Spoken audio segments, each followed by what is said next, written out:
took a walk through this beautiful world. Felt the cool rain on my shoulder. Found something good in this beautiful world. I felt the rain getting colder. Sha la la la la, sha la la la la la, sha la la la la, sha la la la la la.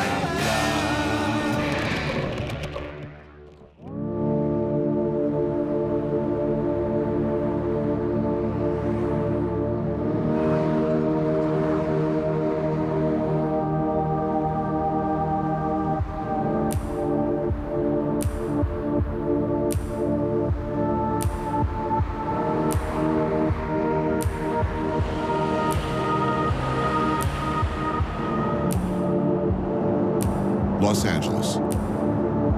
Maybe the most filmed, most televised, most looked at place on Earth. It's the landscape of our collective dreams. 36 hours of steady rainfall across many. But what if we look at LA from the point of view of the largely unphotographed? 3 hours. The 47% of Angelenos who don't show up so much on idiot sitcoms and superhero films. The people doing much, if not most, of the hard work of getting things done in this town.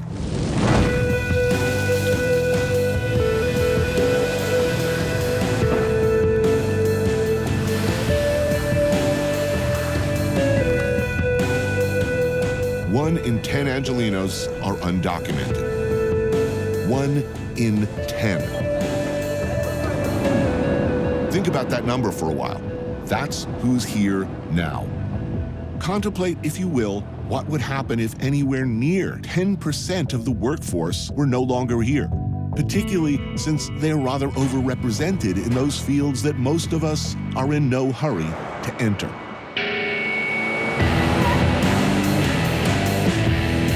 Los Angeles, like much of California, used to be part of Mexico. Now, Mexico, where a whole lot of Mexicans, are a vital part of us.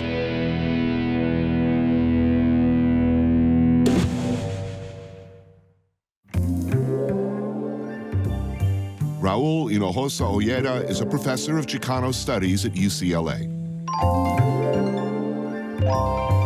Gishback on Washington Boulevard serves specialties from the city of Tlacolula de Matamoros in Oaxaca, Mexico. So, bro, you know about Tlacolula, right? I mean, this is The market, isn't it? Tlacolula is this village, okay, in the middle of a valley. The oldest valley where agriculture was invented in the world. These people who live here lived there for about 10,000 years. So there's archaeological evidence of the seeds actually being manipulated. All the way back then. All the way back then. And that's where the core of the moles that we're gonna eat tonight are from.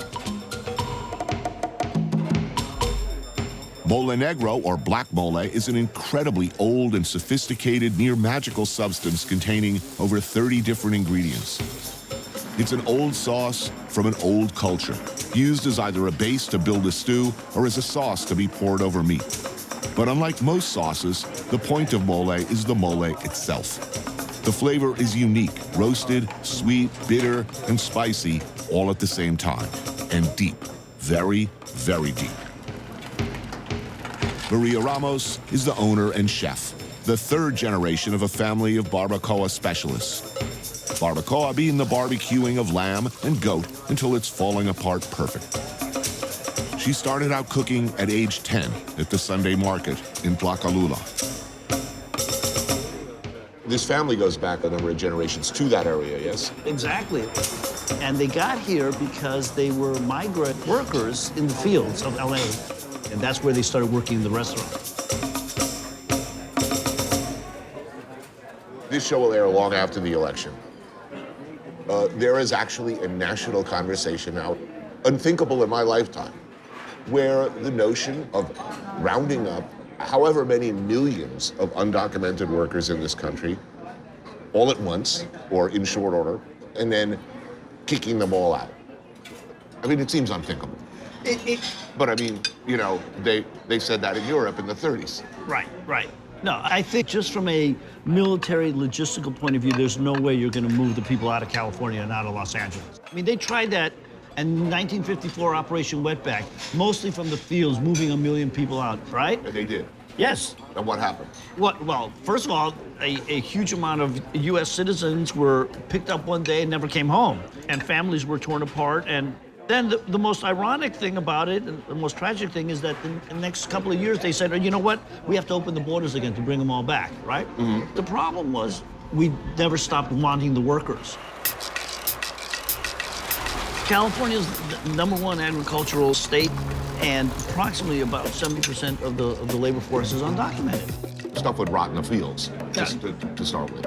Right. Because #1, who would grow it and bring it here? Picking it, packing it, to a great extent processing it, cooking it, serving it, cleaning up after you. After it. I mean, there would not only be no restaurant business, there would be the worst economic crisis in the history of California and the United States.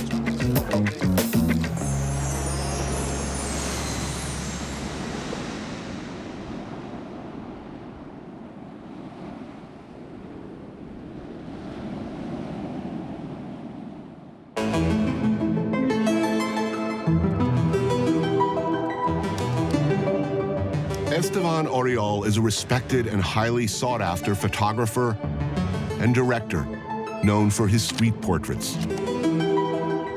He started his career as a nightclub bouncer, pivoting nicely to tour manager for Cypress Hill and House of Pain, taking beautiful photographs along the way. Now, nearly 20 years later, he's famous for capturing perfectly both the glamour and grit of his hometown, Los Angeles. Mr. Cartoon is a very famous tattoo artist and designer. Cartoon began airbrushing t-shirts and lowriders before adopting and excelling at the legendary fine line style tattoo art. His work is sought after by the biggest names in the music industry, and well, anyone who loves truly superb skin art. La Reina on East 7th is a late-night thing down the street from where Cartoon and Esteban used to live. Run by Abigail and her team, the place serves molitas. Not quite a taco, not a quesadilla, more of a taco sandwich. First the tortilla on the grill, then marinated meat, cheese, then another tortilla, flip and serve. La Reina is located in the downtown Arts District, but it's right across the bridge from Boyle Heights, a working-class, densely packed neighborhood of about 100,000 residents. Nearly 95% are Mexican or Central American. How Mexican is LA? I mean, how deep does it Most go? Mexico, you know what I mean? Yeah. All the names, all the people, I mean, and you can go into certain parts in East LA, in the harbor area, Hollywood area, and see nothing but Latinos. A lot of other areas in LA, they're mixed, you know? But on this side where we're at, go over that bridge, it's pretty much all Mexican people.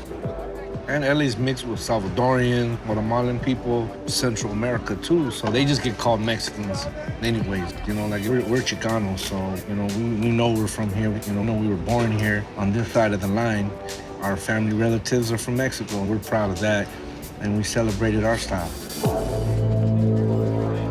Look, we live in unbelievable times right now. People are talking about, you know, mass deportations of Mexicans. What's the problem here? Where does this fear and loathing come from?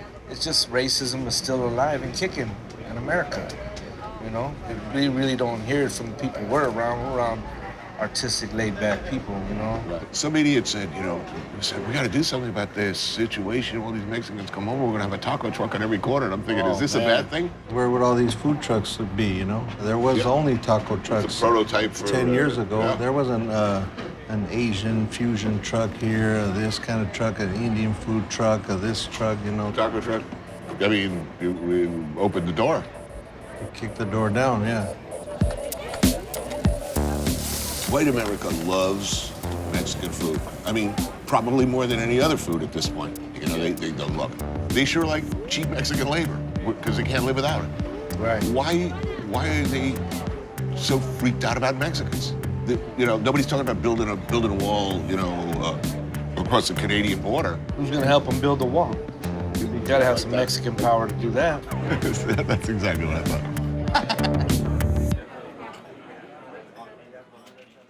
I was at a taco truck in Eagle Rock. That's one I go to. And I just overheard the guy's conversation. He was finishing up his order. And the guy goes, "So, bro, my mom told me not to eat any cilantro if it's from Mexico, because they're shitting in it to get back at Trump." And I said, "Well, don't get me wrong, I'm all for a good Trump takedown, but I'm not sure if they've got that level of organization going on in the Mexican cilantro field." All right, everyone gather round. Let's all start brainstorming. No idea is a bad idea. Yes, Crazy Eddie. Okay. This a little outside the box. But I say we shit in the fucking cilantro. Thank you very much, everybody. How Mexican is Mexican? How Mexican can you be, or should you be, if you grew up in California with a Mexican name and of Mexican heritage? Al Madrigal is a comedian. Gustavo Arellano is the editor of OC Weekly.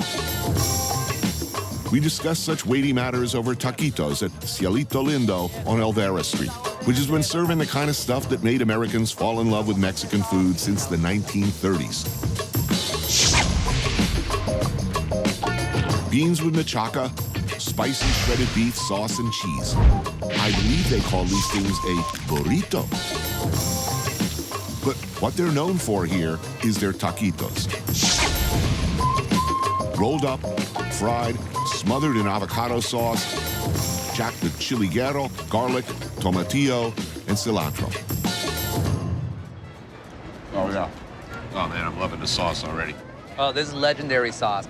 Going back, 1934. Guacamole, you don't think it's gonna work, but it absolutely does. Wow. Didn't do that bad. This little spice at the end. I love it. You, by your own admission, you're a sort of a sorry excuse for a Mexican. You don't, how's your Spanish? Not so good. Spanish is horrible. Yeah, I've always been given a hard time about my Spanish. Mm-hmm. That's okay. Every Mexican in history has always given shit to another Mexican about their Spanish. You don't know this lingo. You don't know this pronunciation. But yeah, you should know Spanish better. Well, that's what I learned. This has been an age-old thing where everyone's trying to out-Chicano each other. Mm-hmm. And I shouldn't feel that bad about it. Right, what's the expression for a bad Chicano? Pocho. Pocho. Mm-hmm. What, is there a literal translation there? Rotting. So if you say pocho, you're basically saying you're a rotting Mexican. You're completely fake. You've lost all your culture, therefore you should be hated. That's harsh. I know. When you hear, like, about rounding up Mexicans left and right, sending them off all up to camps and then putting them across the border, scary, angry? I actually think it's good. I think Latinos need this to rally together to, it's like the world needs aliens to land to all actually come together. Is there anybody who could rally all Mexicans? You know, Like a spokesperson, yeah. No, like a Mexican Reagan. The last big leader was Cesar Chavez, and that was, God, what, 25 years ago at this point. I mean, you have to have almost a messianic figure. I have the answer. Who? Danny Trejo. Danny Trejo. People love him. Danny Trejo would be the man. He'd be that's the Machete. guy. I'd vote for him. Machete for president? I would totally vote for him. He looks good with his shirt off. Donald Trump can't say that. Bill Clinton could say that. Danny Trejo's still peeling that shirt off. He's the baddest dude in the history of badass. Look up badass in the dictionary. It says Trejo. Danny Trejo. Born in Echo Park in L.A., he spent much of his early life in and out of prison, including a stay in San Quentin, where he managed to straighten shit out, join a 12-step program, and rethink his life. He came out of the joint as a drug counselor. This led directly, if unexpectedly, to a storied career in film. Danny Trejo is known and loved for iconic tough guy roles in such films as heat. There's cops all over me, man. They're on me like a cheap suit. From dusk till dawn. Get out! And once upon a time in Mexico. But he finally rose to the action hero leading man status he always deserved, playing Machete. This is the boss. A character who grew out of a fake trailer from the Robert Rodriguez Quentin Tarantino film Grindhouse, which soon became its own awesome and gore-heavy franchise. If you haven't seen Machete, its follow-up Machete Kills, or soon-to-be-released Machete in Space, it's like missing the Citizen Kane of violent, family-friendly fun.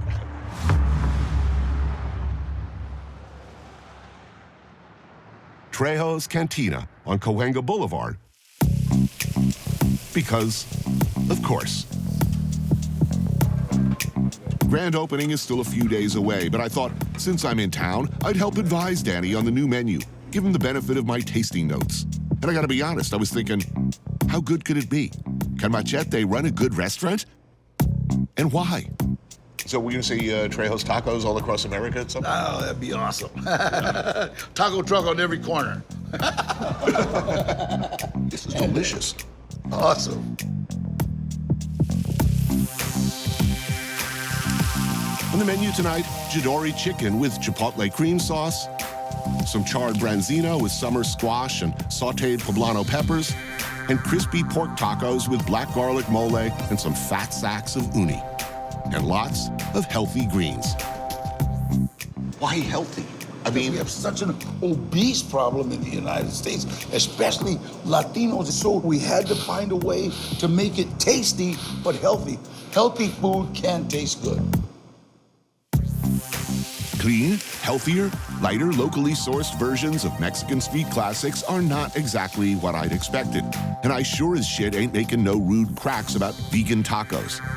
Not to this man. Though to be fair, Danny Trejo is like the nicest guy in the world. Here's something I discovered that completely shocked and surprised me. So I have to ask you, are you a Morrissey fan by any chance? Morrissey. Like from this band, The Smiths, apparently it's like a British rock band of the late 80s that is apparently hugely popular in the Chicano community. So you have not been touched by this, I'm gonna tell you something right now between me and you. I listen to no music that came after the 1968. I'm like an oldies guy, you know what I mean? So, I don't know, your parents were born in Texas. Yeah. But can you trace your people back to one area of Mexico? Or? Monterrey. My grandmother and grandfather were born in Monterrey. Did you speak Spanish at home? Yeah, I spoke Spanish till I was about 9, 10, and then, you know, usually you stop speaking Spanish when you go to grammar school, especially in the 50s, because they wouldn't let you. No, you don't speak Spanish, you know, so you kind of forget. Right. So then, but then when you start going to juvenile hall and jail, you pick it up again so the guards won't know what you're talking about. Did you get a 12-step in, where you were still in prison or after? Well, I was in prison. That was 1968. Cinco de Mayo, 1968. That was where I just kind of like made a vow. I'm done. Yeah. When you get out, you became a drug counselor. I dedicated my life to helping other people. Everything good that has happened to me has happened as a direct result of helping someone else. Everything. Well, for example, you were called to a film set to counsel somebody. Yeah. And you bump into, of all the people in the world, Edward Bunker. Eddie Bunker. The sort of legendary ex-con turned writer and I guess screenwriter as well. I knew Eddie in prison. You see, and so when he saw me, what are you doing here? I said, I'm working with this kid. And then he asked me, are you still boxing? Because I held the lightweight and welterweight champion of every joint I was in. I said, I'm training, I still train, but I don't get hit in the face anymore. And he said, we need somebody to train one of the actors how to box. The movie was the awesome Runaway Train. Trejo trained and fought against the actor Eric Roberts, who along with Jon Voight earned Academy Award nominations for the film. For Danny, it was the start of a long and glorious career. He never looked back. I'll never forget Andrei Konchalovsky, the director, Russian aristocrat, right? He says, you fight Eric in movie. You be my friend. Now, if you come out of the penitentiary and somebody says, you be my friend, it's kind of a red flag. Right. And then how many films since then? A whole hell of a lot. They got to be at about 320 or something, you know. You moved from there to serious bad guys to now action hero franchise. How do you stay nice in a business basically full of assholes? Eddie Bunker, the first time when I started getting like a little recognition, he told me something. He said, try to remember that the whole world can think you're a movie star, but you can't. And I watch movie stars, right? I hate them. Nobody likes them. And if you're like on a movie set and the movie star comes in, and then after he leaves, this is how everybody that guy's an ass. I hate that guy. I mean, he's rude. So I don't want to be that guy. Right. You know what I mean? And one of the things I learned actually making television really early on, if like you show up to like shoot and the people like with the cameras and the crew say, oh, the talent is on set, what they really mean is the asshole is on set. You know, if somebody calls me the talent or refers to me as a talent, it's like time to go back and take a long look in the mirror, right? You know?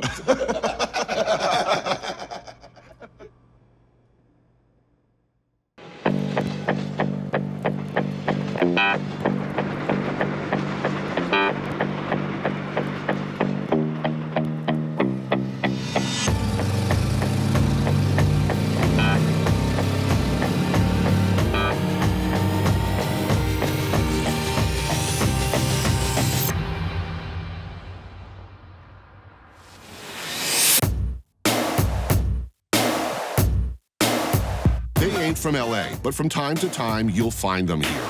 And when you do, you best play nice. Gilbert Melendez, Nick Diaz, and Nate Diaz, 3 of the greatest mixed martial artists to ever fight in an octagon. Gilbert holds the distinction of being one of the few MMA fighters to be ranked #1 in the world in 2 weight classes. Nate and his older brother Nick are both vicious strikers and grapplers, and about as tough as it gets in a professional setting or on the street. Neither particularly likes to fight, they say, but should the situation call for it, well, let's put it this way, they will.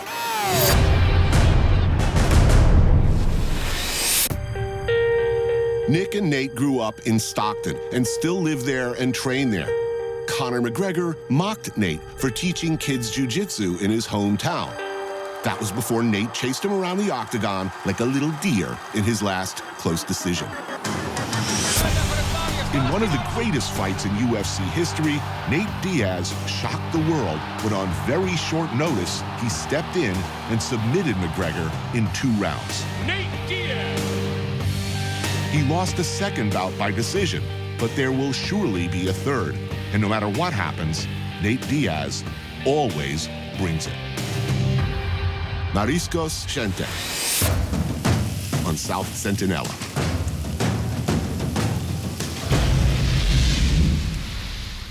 What do you eat growing up? Like when you in your house, when you were little kids, what kind of food were you eating? What's lunch? Macaroni, cheese, and hot dogs. Hot dogs, right? yeah. I was like basically like top ramen. Yeah. Hot dogs, mac and cheese. Some ghetto juice. What about you? You know, rice and beans and some sort of Mexican. There's some sort of protein with it and everything. You know. Right. I'm not vegetarian, but I learned a lot from them though. I was like pretty much vegan for years, really. Even as a kid? Like I stopped eating land animals. Period. Like I've been vegetarian. I've been eating seafood on and off. But I've been vegetarian since I was like 18 years old. I just would do better cutting weight when I would just go on like a vegetarian diet. Right. I end up, you know, nice and light, and then I get stronger. And then once he started fighting pro too, I think he kind of started doing the same type of thing. When you eat in LA, if you're going out for food, well, you're going out for Asian, you're going out for pad thai, you're going out for... Good food's pretty convenient around here, of course. I go to Venice Beach. I go to Cafe Gratitude. And that's a really good place. What do you eat there? Like vegan, vegetarian, all the way. I get off the plane, I go right to In-N-Out Burger. And the last thing I do while I'm in town is I stop at In-N-Out Burger. That stuff is like crack for me, I gotta have it. Oh, it's so good. Mariscos Gente serves shrimp. Lots and lots of shrimp. The house special, camarones borrachos, or drunken shrimp, sautéed in butter and garlic over high heat. Add cilantro and crushed peppers and finish with tequila.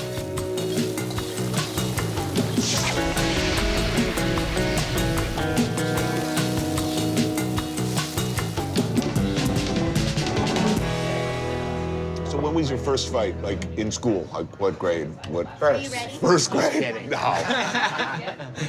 Yeah, this is what we're talking about, our first fight, right? One time I was in 6th grade, and I went down to the baseball field, waiting for foul balls, because when you catch a foul ball, you get free soda or a bag of chips or something. And I caught the ball, and one of the baseball players was mad because a littler kid was trying to rap and get, go, what's up? Why don't you let him get the ball? I was like, shut up. I've been waiting all day for this ball. You know what I'm saying? I was a little kid. He was trying to get in a fight with me. And I'm with these guys, and they're all hardcore, and I'm in my head like, man, why they gonna make me fight this guy? Because we're in my head, right? I'm like, man, they make me fight this guy. And we're like going at it, and I've never been punched in my face so many times in my life. I was just a little kid. He was just swinging kind of wide back. All heart. Yeah. Why you make me fight? That's the main. Why you make me fight this guy?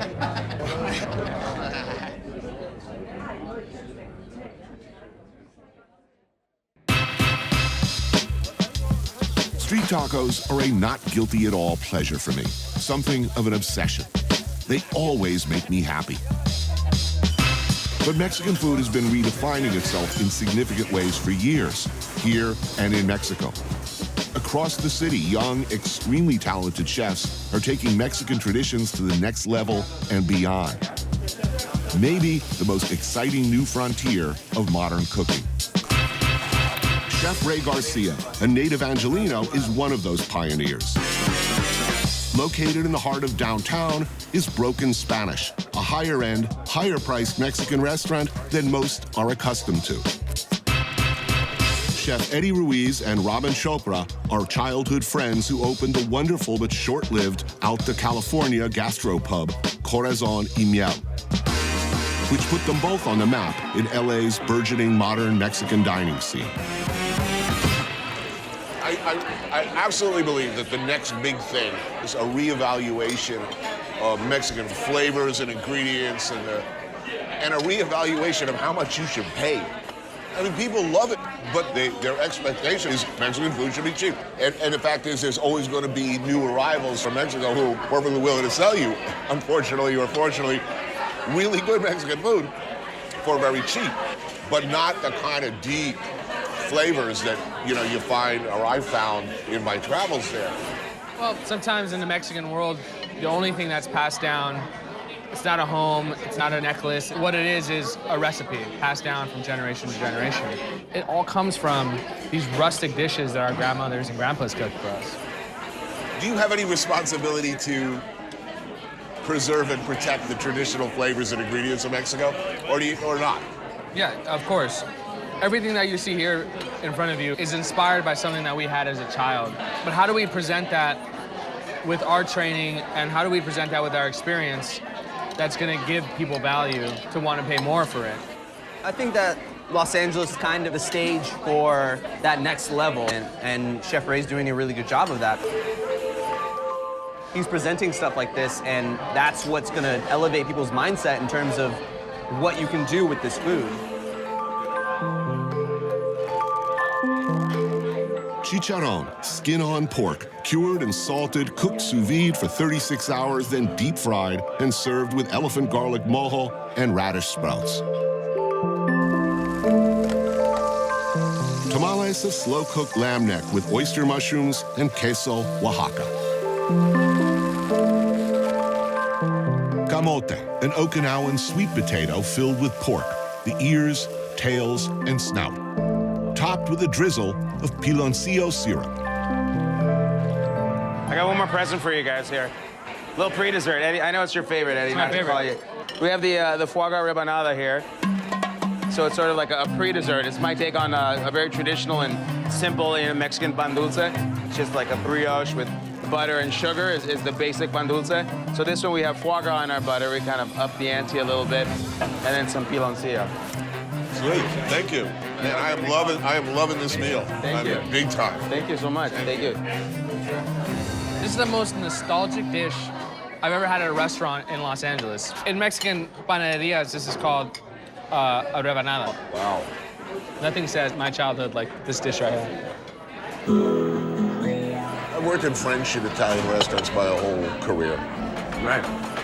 But, I mean, really, if I think about it, they were Mexican restaurants and Ecuadorian restaurants because the majority of the cooks and the people working with me were from those countries. That's who, you know, picked me up when I fell down, who showed me what to do when I walked in and didn't know anything and nobody knew my name. That is just the way our culture is. We're so family-oriented that that's what matters to us. At the same time, I feel like our job as chefs is to bring in our unique Latin American experience to dining. Family, tradition, food, culture. And LA is the heart of that right now. It really is. And hopefully that resonates throughout the rest of the country.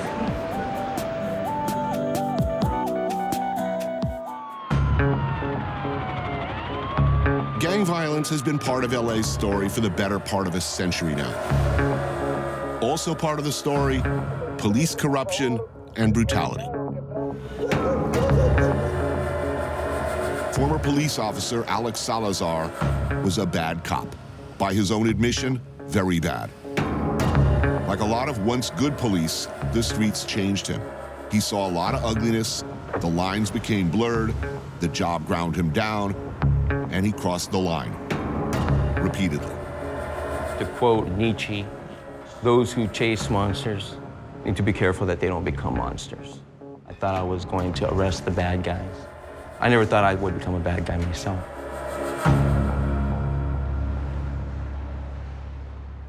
Did you become a bad guy? Oh, I did, yes. How bad?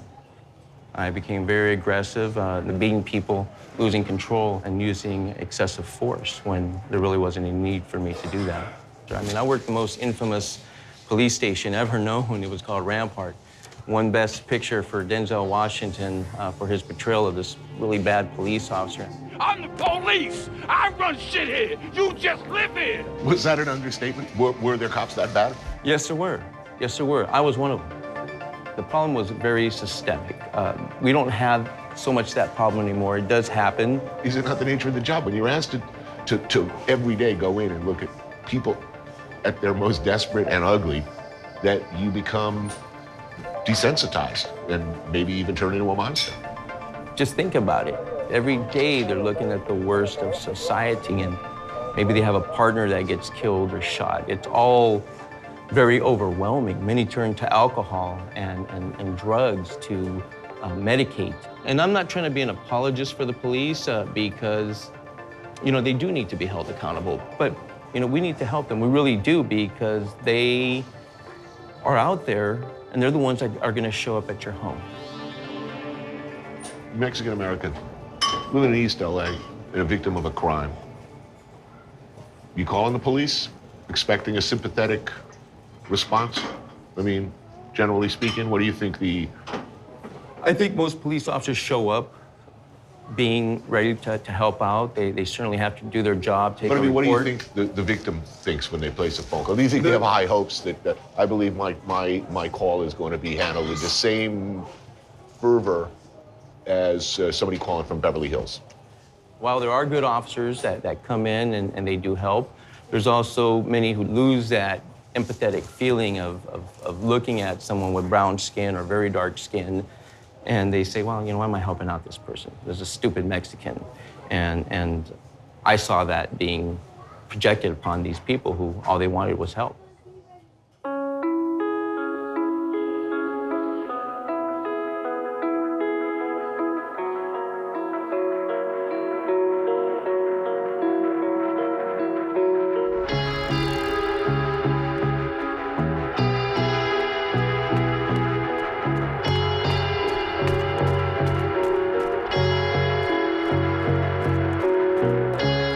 Elisa Sol Garcia grew up in Boyle Heights and is no stranger to the challenges facing the Latino community.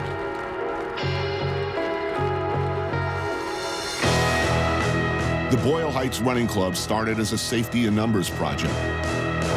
The small group of community members started running the bridges of Boyle Heights, making their presence known, and simply by being there, by being a presence, taking their streets back from the gangs and the criminals, who too often are the default company in a one-company neighborhood.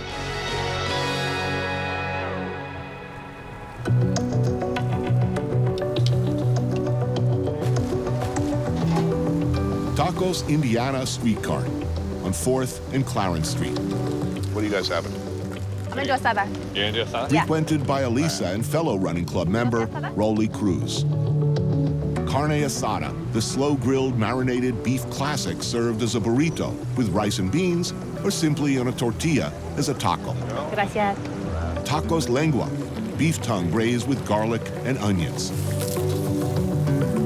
And tacos al pastor, stacked guajillo chili rubbed pork shoulder slices with your choice of toppings. Oh, hell yeah. Cheap yet supremely satisfying street taco trucks like this one have served the Latino community of Boyle Heights for years. But the neighborhood is changing. Let's say it's diversifying. Well, first come the coffee shops, a couple of smart, like hip restaurants. Hipsters arrive, rents go up. How do you stop that? Well, that, which you explained in a nutshell, is what has been going on throughout Los Angeles. The gentrification of downtown, it's spreading here.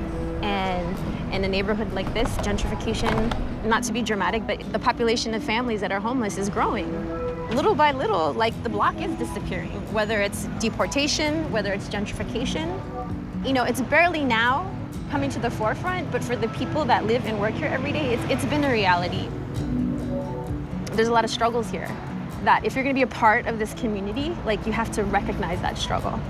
I think that the reality is, though, LA is always changing, right? So, like, we are in the battle of LA, and who's gonna win in this is yet to be determined, but the fight is still gonna go on.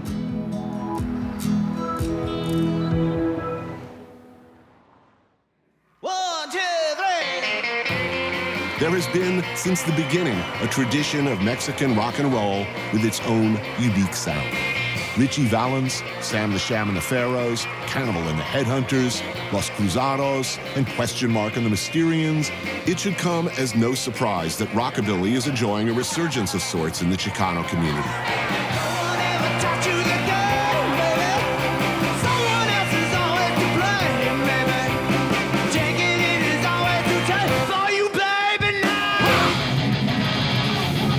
There is a long and glorious tradition of Chicano rock, garage, and punk boiling away under and over the surface for years and egregiously overlooked.